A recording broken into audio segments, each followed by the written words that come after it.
Hello and welcome to this week's episode of Uncorked with Funny Wine Girl. This is Funny Wine Girl, aka Janine Luby.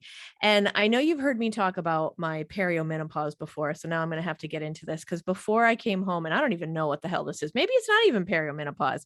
I was chilled and I had to put on a sweatshirt. And now I'm sitting here like, oh God, now I'm getting warm. So I don't know. I can't get comfortable, but that's going to be my cross to bear. That's my own problem because before I sat down, I said, I wonder if I should take my sweatshirt off. No, I'm Catholic. I like to suffer and complain. I can make that joke. I'm Catholic.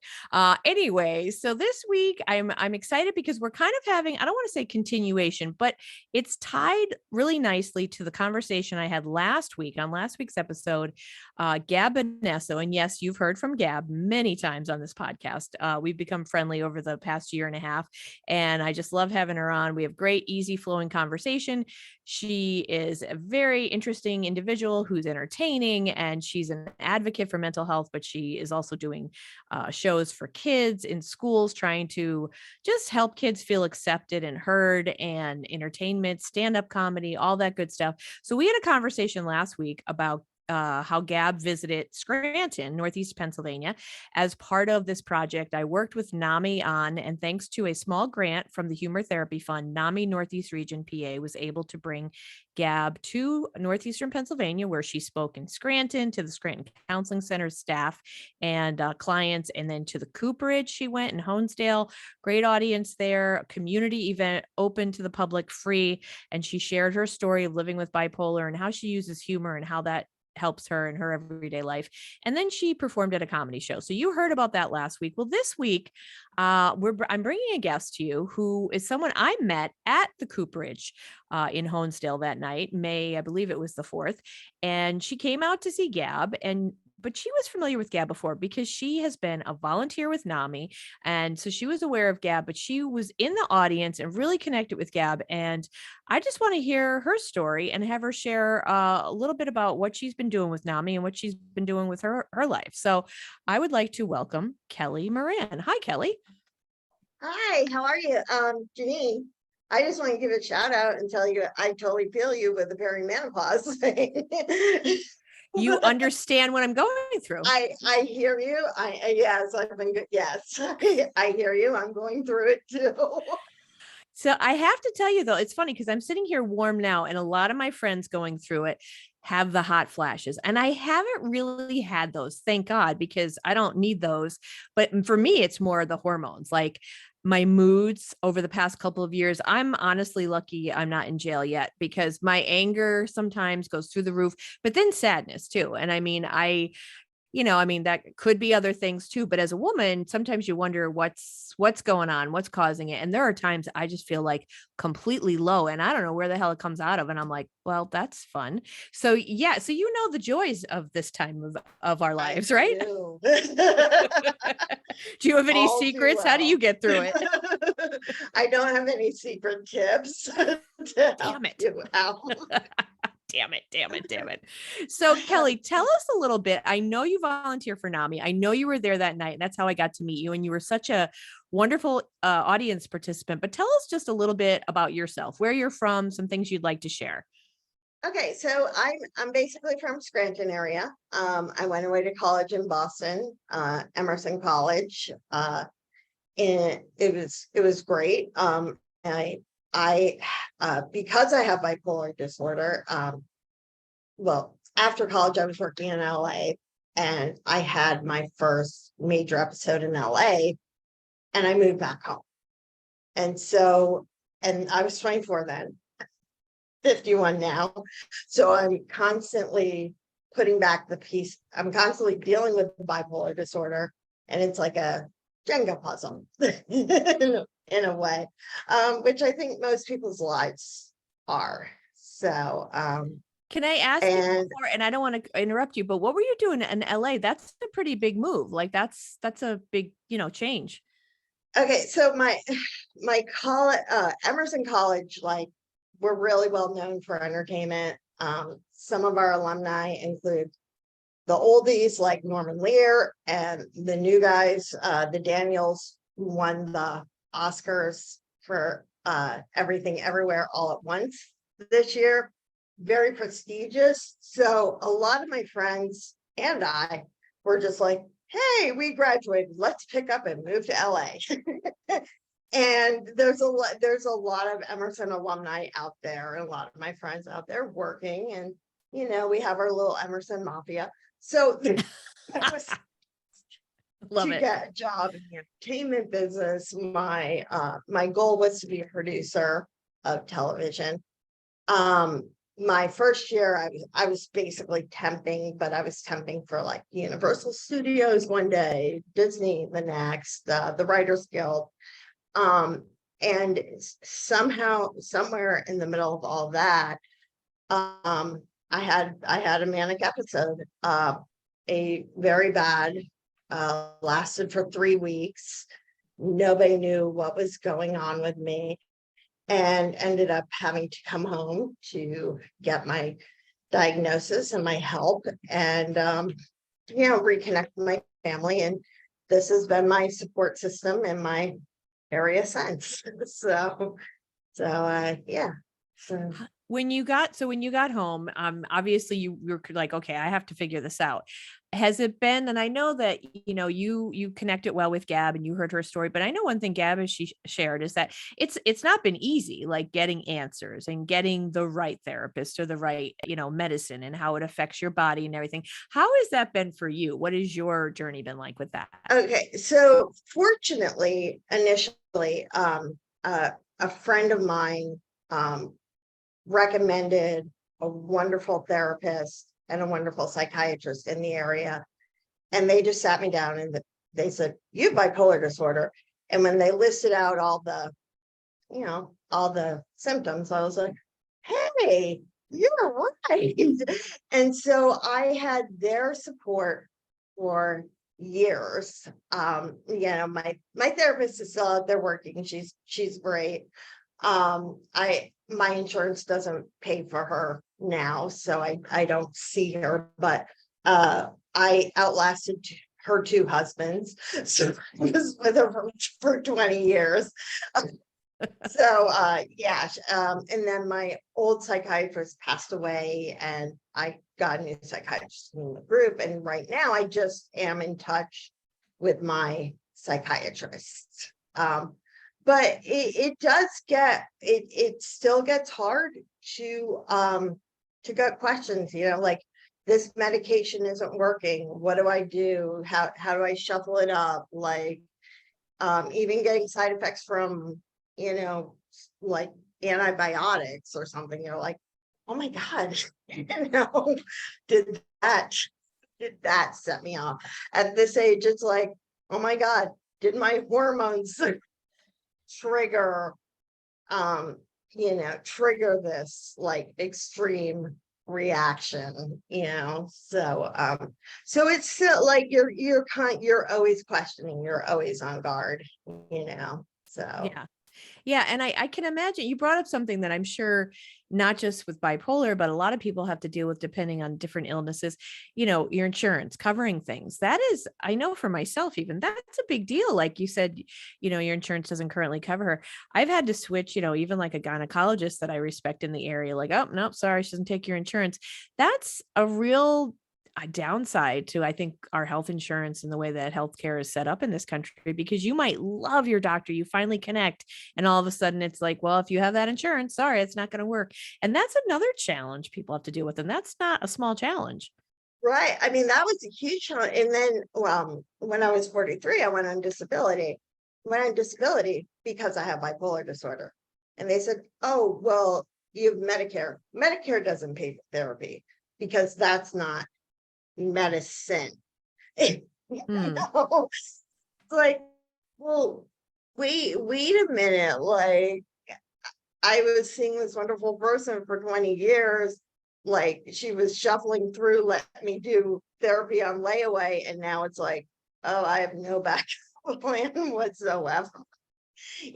So I mean, the insurance thing, it's a nightmare, Yeah. so Yeah. And I yeah. feel, I mean, not that we're going to solve that today. It's just unfortunate though, because whether it's bipolar, whether it's cancer, whether it's any illness, it's enough that you have that illness and you're trying to work through it and live with it and be healthy. And then to have to deal with like red tape, bureaucracy, and everybody does to some degree, but it's just unfortunate that that's one more thing that you have to add to the pile. Yeah, yeah, you'd be surprised. Like even that night that I might even saw Gabba's, like this woman came up to me and was telling me about her son not getting the right medication. And I'm like, because of the insurance. And it's just it's bad treatment for our healthcare system. But like you said, that's way too much for us Yeah, to yeah. And solve today. it is. And some days I hate to sound defeatist, but you're like, well, what can I do? So you take the small victories, right? You go, okay, what can I Right, do? Well, let's work on what I can do today, right? right, right. Do you So find besides therapists have helped medicine, do you practice any other things that have helped you as far as like whether it's art therapy or nature or anything that you have found that really you're like, okay, this is um it. I journal and because I'm a writer. I'm gonna say that's my job now. And I have I did take art classes, which I love. And then I actually years ago set up a program for art therapy. And I got this wonderful person to do art therapy.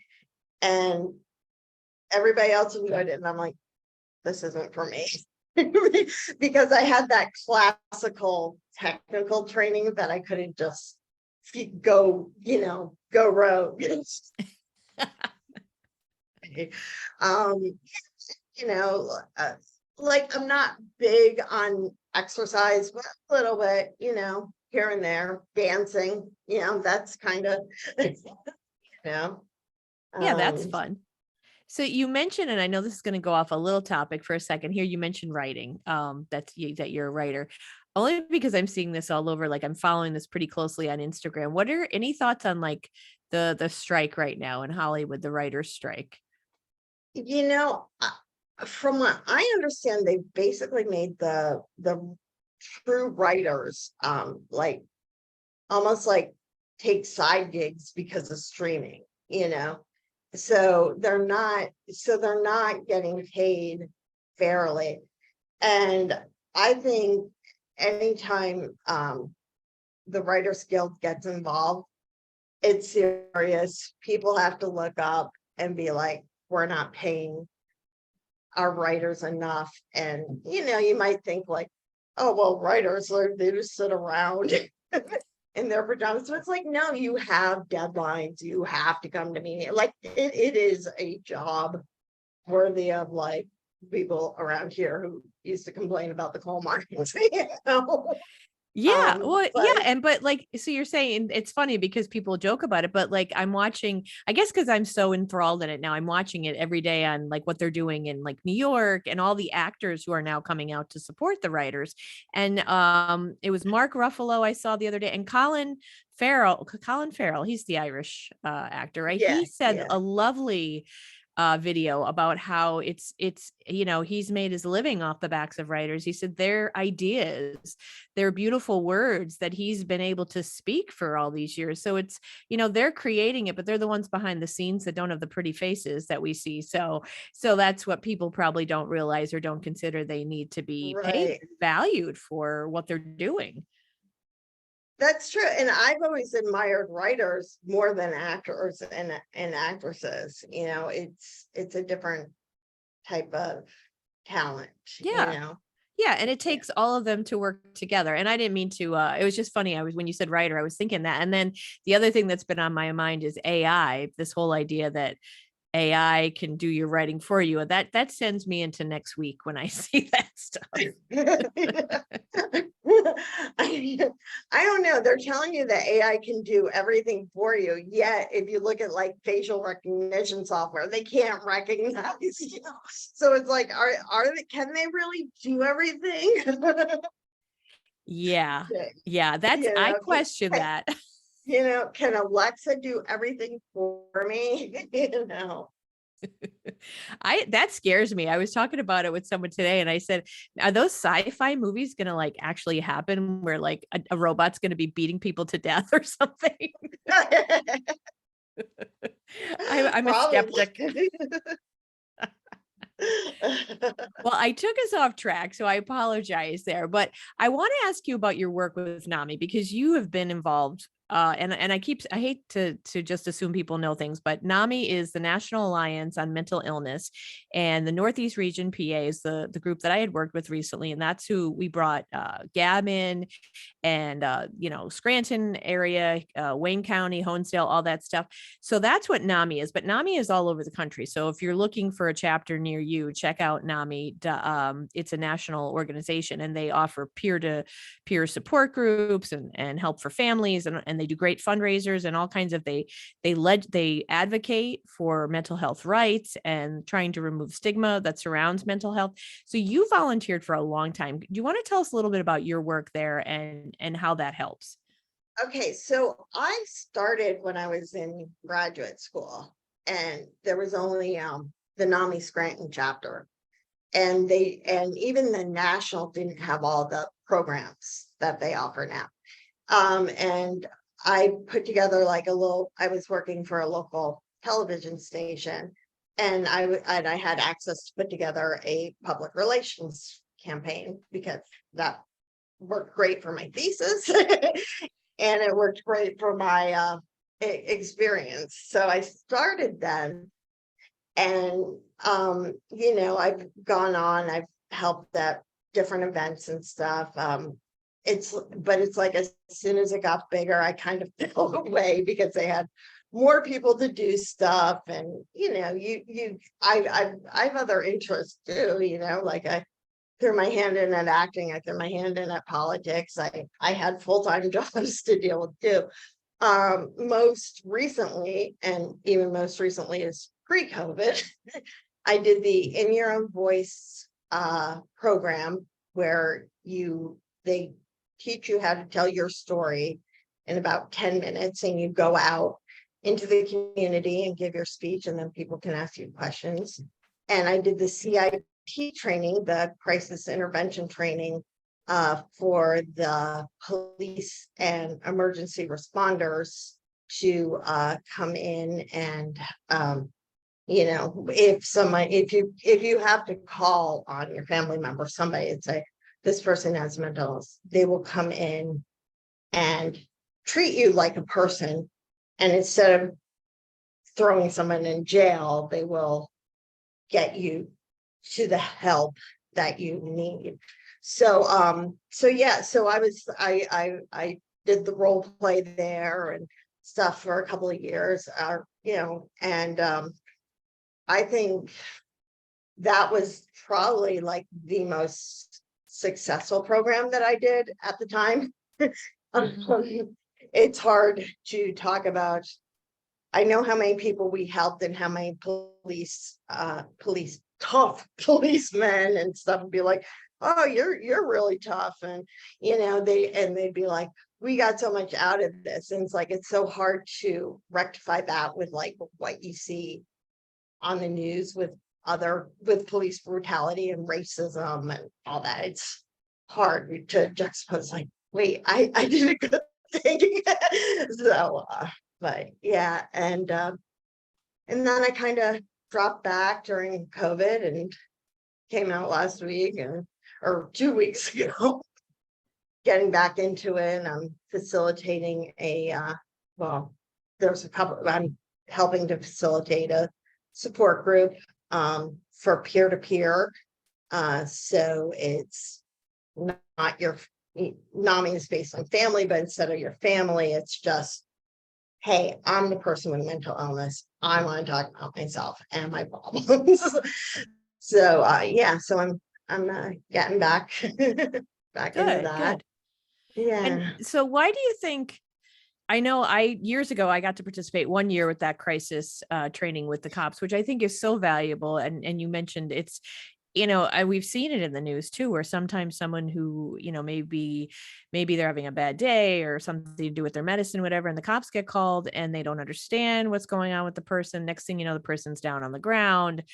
It could lead to something else, and not good outcomes. So the whole point of this Mm. training is to get cops comfortable with the fact that, okay, this person could be having kind of some kind of episode, or let's get their family, let's try and work this out by talking and not putting them in handcuffs and taking them away. That's a wonderful program. And peer to peer, like you mentioned, why do you think the work that NAMI is doing is so important and so valuable and needs to continue to build? Okay, so I think it's valuable because it's nationwide, right? And so there's now, like I said, when I started, like when I do In Your Own Voice, when I do CIT, there's a national program that you look up on the computer and you adjust it to work for your situation. When I started it, it wasn't national. Yeah, or I mean, it was national, but those programs were not in attendance.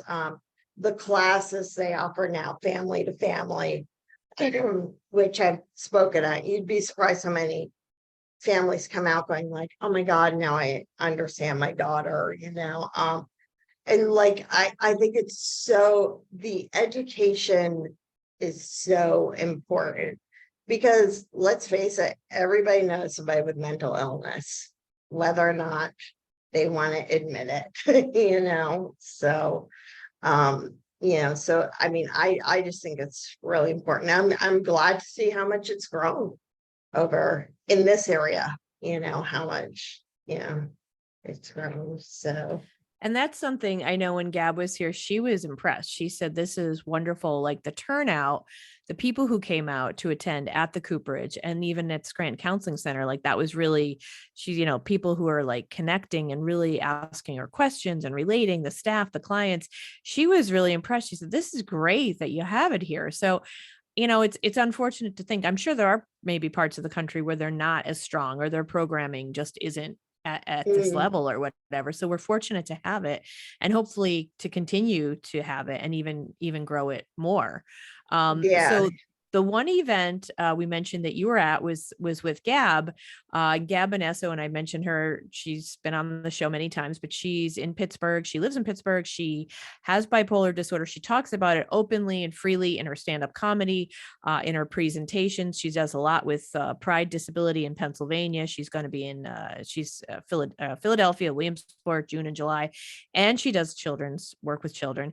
And she's just very open about being a mental health advocate and about the value of humor. You came out that night. I know you were really connected. What did you like about what Gab had to say and her whole style and presentation and how the message that she's delivering? well, first of all, I saw her before that night on a That's right. Zoom call, or a Zoom performance, if you will. And what she talked about that night was uh women with bipolar disorder having rage fits. No woman likes to admit that they have rage fits or can be violent beyond their thoughts, or like, I'm gonna poison my fish or whatever, which makes a great TV show, but doesn't make, it's not good in real life when you're punching a wall, punching, a hole in your wall or whatever. And she said that, and I've been going through that for several years. And, the first time, like, and she was the first person I went, I feel better. Somebody else said it too, because even when it started, my therapist was like, oh, it's probably hormones. Like, that doesn't make me feel better. Like, so I like when she said, I was like, I feel better. I'm like, maybe I should find some more bipolar women and start a fight club, But so she manages to get something very personal, and last time, it's last time she said something too that I personally could relate to. And I don't think I'm the only one in that audience who felt that way. A lot of other, I had a friend of mine who, doesn't have any mental illness was there. She goes, yeah, she's right.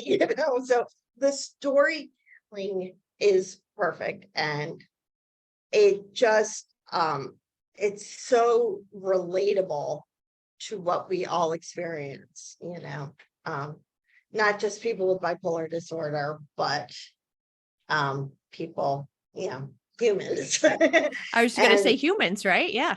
yeah, humans. And the fact that she like opened it up to questions at the end is very honest, it's great to see somebody who is able to be that honest. Sometimes I know when I worked for years, I would have to hide that part of myself, and somebody who can be, say, hey, here's how it is, like it's kind of gonna suck, but you can laugh about it, Yeah, yeah. absolutely. And I think, yeah, as you said it, when she talked on the first time on Zoom, I know NAMI was doing things on Zoom during the pandemic and everything, and you felt that connection. And also, as you said about your friend who doesn't have a bipolar disorder, and just listening to Gab, so many people can relate because it's the struggles of life, right? She talks a lot, not just bipolar doesn't define her, it doesn't define you, it's part of you. And, we can listen to her as a human to human, and have empathy and understand, yes, I've had issues with my family, or I've had issues with challenges at work and challenges connecting with people, or arguments or different things, or a temper. I myself have thrown things, I broke the lock on my door recently because I slammed it so hard. Like, I understand what that's like. Kickboxing used Yeah, to help with that when I was punching a punching bag that day. We need releases too. Women need a release right. also. But for someone to stand up and be honest, I think that's so important. Mhm. Yeah, And for people to hear it and then open the door. I think Marie made this point, Maria at NAMI, when we hear people say it, then it's like, okay, now it's okay. I feel comfortable. Now I can share my story, and maybe someone else will feel comfortable that they're not alone and that they could share their story. And I think there's some kind of healing in that. Oh, there definitely is. And like I've worked with Marie for years as far as people sharing their story. I think the last time I did CIT, there was a woman there who was always never shared her story. And she was there with me, and she goes, oh God, I'm so nervous. This is the first time I feel ready, because you don't always want to share your story, but it's like you see enough, you hear enough, and you're like, this is what I'm gonna do. Or even if you're not, even if you're part of NAMI, you're like, I'm not sharing my story, but I'll do the walk. I'll go to the meeting, go to the class, get something out of it. Yeah, So definitely. I want to ask you, and before we start to wrap up, you mentioned you did a bunch of things acting. I think I heard you say politics. Did I hear you say politics? you Do you want to did. share anything about that? Just because I find that so interesting. I mean, to me, politics is, it's like one of those things where it's like, we want to, it's kind of like the soap opera villain you love to hate, but it's like we're engrossed in it. It's what we talk about. It is. Well, so when I started doing it, it was like 2004. So that was my first campaign for John Kerry. The interesting thing is, like, I never knew my grandmother was super involved in politics in her town, and she ran for office. And anyway, I never knew that until I started it, and then I was like, oh, I carry on the tradition. And then I had a horrible experience with a horrible campaign. Then 2018 came around, and um, a lot of people change year. And I got in again, and I really enjoyed it, and it again, it's like it's another thing that, because I have a communications degree, graduate degree, it fits in with my talents, and it's something I'm good at, So, I mean, I'm not gonna just be like, oh, for any candidate, but Like it fits in really well in my skill set, too. And in 2018, it fit in really well with my personal life wasn't going well, but that element. So yeah, but I mean, people watch it all the time, and it's like another sport. That's true. It is a sport. Yeah. Yeah. I Yeah, just worry that like we've become so divided. Like it can't even be, it's getting less, I don't want to say it's been less fun. It's been less fun for a while, but it would be great to get it back to it's not where it's not so like us and them kind of thing. Like, you're right. Oh, I agree 100%. You oh, know, I forget, it was two things on Twitter, which I shouldn't even go on Twitter because that's like an evil place. But it was, oh, I think it was DeSantis. He's gonna fight leftism, and then this poster for Carrie Lake and some other guy, and it looked like coming to a theater near you this summer because it was like we're right. defending America, and I'm like, watch for the sequel in progress. We're canceling books, we're canceling gays, we're canceling everything we don't like. I mean, Yeah, it's just seeing it's almost like boggles my mind. It's like, where's the candidate? And I mean, believe me, I'm Democrat, but I don't love everything I see on that side either. But it's like, right. where's the candidate that says, I will work for all of you? Yeah, exactly. And there are very few candidates out there that'll do that. I mean, in 2018, I worked for Matt Cartwright. I feel like he is a congressman who works for everybody across the aisle. He doesn't, or everybody in Scranton, PA, when I get my email back, I go, oh, he brought this money back. Oh, he's working on this. I feel like he's somebody, he's not like far off, whatever. Whereas DeSantis, it's like he's taking on Disney, and it's like DeSantis versus Disney, and it's like, what is this, a WWE fight? Like, of course he's gonna lose to the mouse, So I think you kind of gotta put your head down and be off of Twitter and not being a Democrat, not live off of MSNBC. Yeah. Oh, well, I don't watch any of that stuff, honestly, because I feel like I'm becoming a little more center anyway. And I think, again, no offense to anybody, but I think those the news is just, okay, this is what you watch Well, if you're on the right. This is what you watch if you're on the left. yeah, So I don't really watch any of those at this right. point. And the news has become entertainment too, Mm, you know, in general. Like, you might as well, the people who, the writers, it's like, hey, you know what? Why don't you just get the newscasters to bill in for the writers bill? That'd be a horrible thing for the writers. yeah. Yeah. That's true. It's hard to find actual news anymore. And it's just, I guess, and I don't want to go too much on politics, but I just don't understand why it has to be, we're going to fight this, we're going to fight that. Why are we, like, if we're fighting for anything, let's fight for everyone and for the whole country, because we certainly have enough problems that we're all kind of experiencing together, Yeah, exactly. Exactly. And it's like, why are you using fight as a campaign slogan anyway? I mean, it sounds great, but it's like, in reality, it's like, hey, let's help people, Yeah. I mean, I would almost like expect a candidate who came out and said that, or working for something. I mean, those people exist, but they don't get the flash. No. Yeah, you hit the nail on the head there. You've got to be, and again, that's what's kind of sad, because I think there's so much good potential somewhere in the middle there, as opposed to the far left, the far right, the loudest mouths. It's like, if I say Mhm. something completely out there, or some completely like really that's going to irk people, I'm going to get on the news, or I'm going to get so Right. many likes and shares. It's like, is that really what matters? I don't think so. Yeah, yeah, it's true.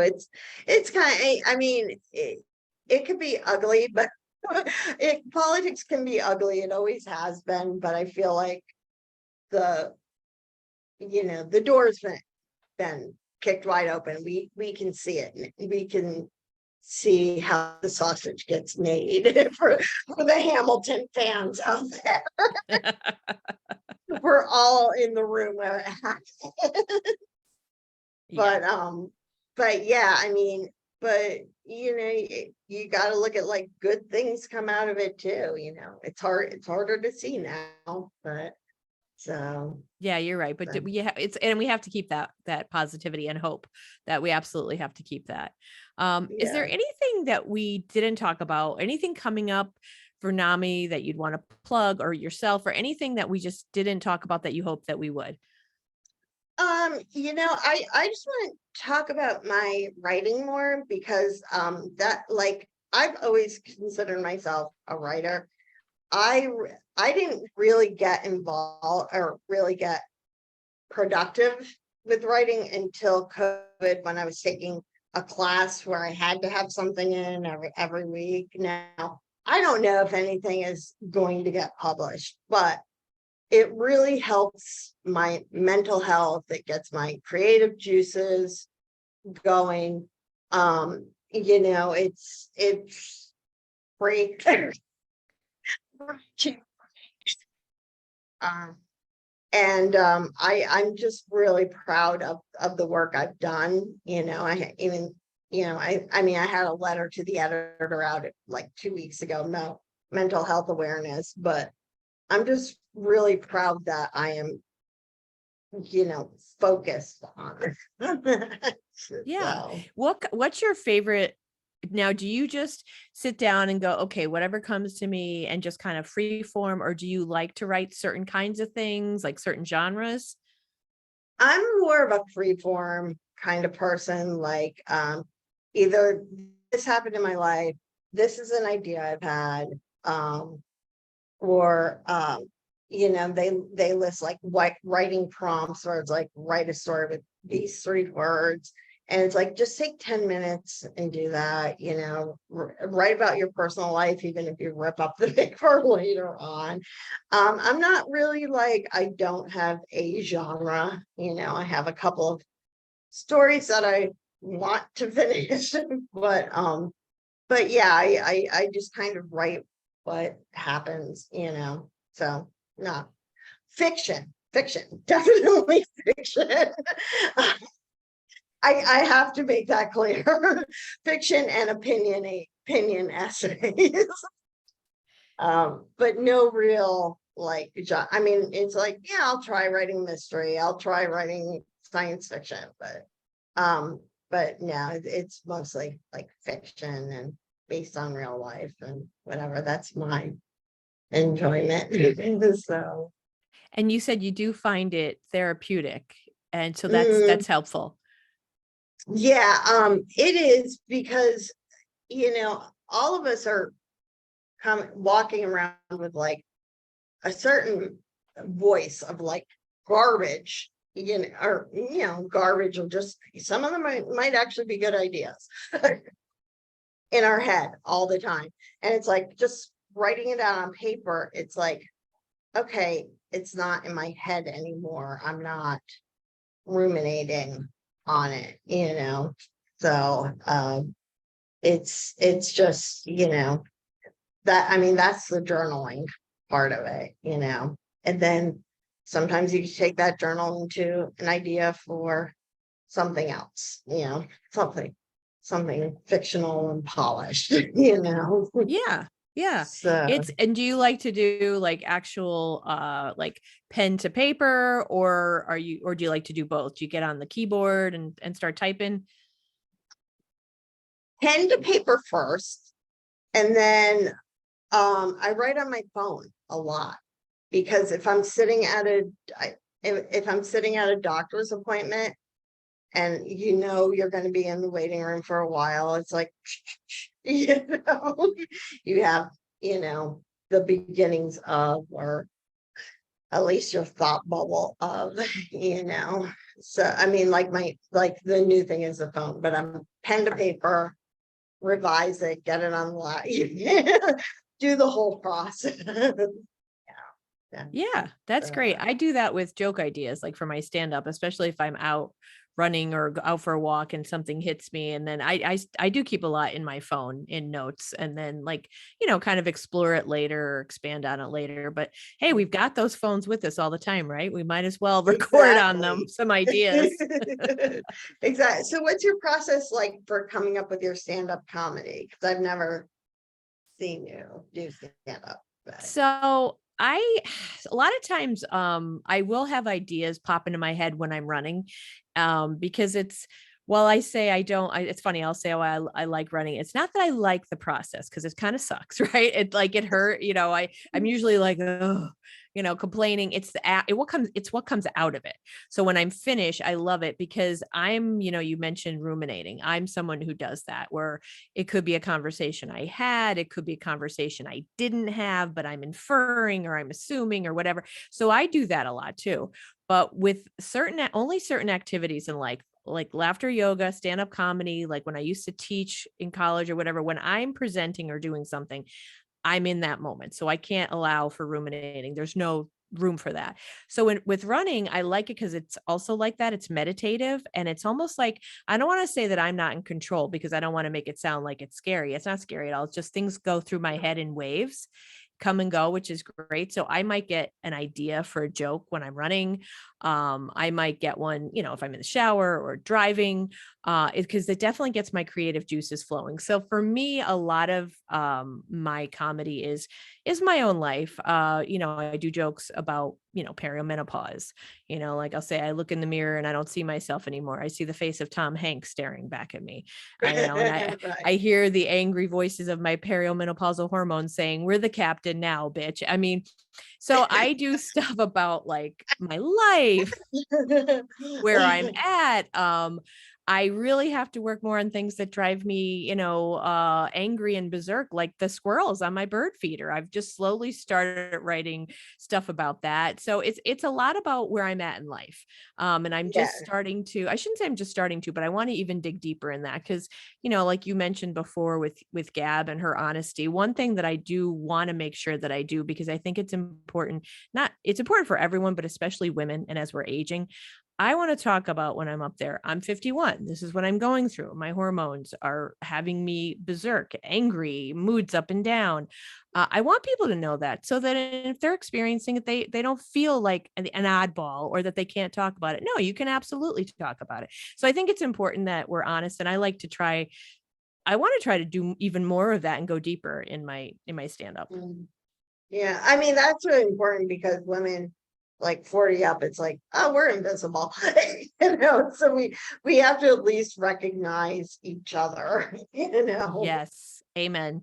That's what I say all the same every time I do my show, and I talk about how I'm 51. When I turned 50, I was like doing the whole like Molly Shannon SNL, like I can kick, I can stretch. And then, 51, I'm like, oh, I need help getting out of my sports bra. Like, oh, but I'm still going to tell you how old I am, because we can't vanish after a certain age. We do No. absolutely not vanish, because we're even more valuable. So that's what we need to keep talking about. And I just watched Wanda Sykes' new stand-up special on Netflix, and I loved that she talked about that very same thing about the hormones and how Mm. trying to get help for that. And like she was saying, if men were going through this, if they were having hot ball flashes, how the doctors would be researching it over and over, or they'd It's be allowed to walk around true. without pants, because they're like, oh, he's going through hot ball flashes, it's okay. um but I don't I think people would complain if women walked around without shirts, honestly, depending on where you you got a are. point there. You got a But I point. mean, then you're asking for a whole nother problem. Absolutely. Yeah. Yeah. Yeah. But Yeah. I appreciate when comedians do that, as women comedians Mhm. that can share that, because, and again, like I felt watching her, I'm like, yeah, that's right, Wanda. You say it. Yeah. That's how I feel. Yeah. Yeah. I think that's part, like, that was like my initial thing with Gab. It's like, oh, you're a woman and you're talking about being violent. Like, I am so embarrassed that I'm 50 years old. I didn't start going through this until I was 40. I thought I was mature. And she even said, like, do you know men would be bragging about it? And it's like, Yes. I mean, people like, we need to hear this stuff, you know. Absolutely. Yeah. Yeah, we do need to Yeah. hear it. And there, I think it is cathartic too. And as I know Gab talked about that on a couple of episodes ago, how her comedy is cathartic for her and for her Mhm. release of her mania. And I think it is truly cathartic to share. And I'm sure that's why NAMI does the, in your voice, the stories, because we're Mhm. we're not afraid then. We're saying this is what I'm going through and I'm going to share it with you. Yeah. Well, even in your left yoga, it was like, it was so cathartic for me, even though it started like, like you even said, like, you're in your house by yourself. It's awkward. Yeah, it is, because my roommate is Alexa. So it's like you get rid of the self-consciousness, and it's like by the end, I'm like laughing like a banshee, Like if the walls were any thinner, people would have thought, thought I had a party in here by myself. It's a great just release, the Yeah. catharsis. Yeah, Yeah. yeah, and I think we all need that, but we're not, sadly, here we are in 2023, and we don't feel permission to do certain things, or we still seek permission and don't feel comfortable doing certain things. And how sad is that in this day and age, you know? Mhm. Yeah, very true. Very true. Like, you need permission. You need permit. I feel women need permission to act like idiots. Men act like idiots and are applauded. You know? Exactly. Yeah. The double standards unfortunately have not changed, or well, not by Right, much right, anyway. They haven't been right. erased, that's for darn sure. Yeah. Yeah. So So, any parting words though before we call it a wrap here? no, well, I just wanted to, I guess I just should give a shout out to anyone else who is struggling with a mental illness. It sucks. You're going to get through it. If humor is your thing, go for it. Whatever, but do whatever works to stay healthy, because your mental health is the most important thing in the world. So, Yeah. And those are great parting words to close on, because you're absolutely right. Yeah, do what works for you. And remember too that you are not alone. And even though social media can be a tricky, dangerous place, there's also like places like NAMI that does positive posts, and follow those kinds of people and accounts that have positive words for you, that might help you when you need it most to uplift your day. So I want yeah, to thank you, Kelly, so much, Kelly Moran, for joining me this week. I really appreciate your time. I hope you had fun. thank you. And keep on writing, and I hope you reach a point where you get out there and publish, or maybe a Great. collection of stories Uh, or something whenever you're ready. yeah. Well, I just want to make one more recommendation. Read Jenny Lawson. Anything by Jenny Lawson. Her latest book is Broken in the Most Beautiful Ways. Furiously Happy. Wonderful, hilarious books, deal with mental health and life. So just like if you I'm a big reader too. If you're looking for somebody, go get her. Jenny And she Lawson. thanks she thanks you at the end of your of her books for taking the time to spend with her. Oh, that's really nice. Okay, well, Yeah, so check out Jenny Lawson, and in the show notes, I'm going to put these recommendations in the show notes too, so that you can check out what Kelly recommended. So, all yeah. right, well, thank you so much, Kelly, and thank you to my listeners. So we are in, oh my gosh, already.